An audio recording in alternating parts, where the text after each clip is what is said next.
If you're brewing inside, I don't know if you can see up here, but we've got a vent hood that when we're boiling will pull all the steam and everything out, because you're going to make between a half and 1 gallon of water vapor, and that's going to get in your house. I tend to appreciate that fine aroma, but some people don't, and it's just not, depending on where you live. Yeah. Not, my wife cannot stand the smell of beer. She respects it, but she hates the smell of beer, hates the smell of hops. So as long as she doesn't smell it, I'm good. And in Florida, our humidity, especially in summer, can hit 100%. So when I'm doing this, even in my garage brewing area, recently I have outlets above, and me and John were talking about this for safety. I had water dripping from outlets, and I was terrified I was going to blow a breaker, causing a problem because I'm using electricity. But that humidity in Florida, we have mold issues everywhere.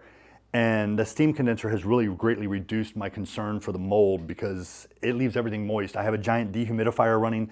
This is amazing, but these systems cost a lot more than a steam condenser. Yeah. So if you don't have the ability to put in a nice vent, and it can be as simple like if you're in a basement, is a fan in a window moving out. It doesn't have to be anything super expensive, but if you don't have that, or you want to do it in your kitchen, we do make a steam condenser so that it collects the steam and uses a mist of water to condense it into a liquid, and that'll keep the majority of the and I didn't think about that though. Brewing in a kitchen is great because if you're in the kitchen, not only is your water there, but the steam condenser does have to let some of that run off, and you can do it in a bucket or a kettle, but you're going to have to keep rotating it.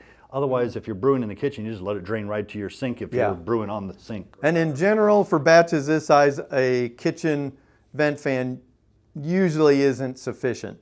But if you can get it under, and a part of it is because it's not necessarily underneath it. It's not underneath it. So it's not really going to capture Too tall. so the steam condenser does a great job there.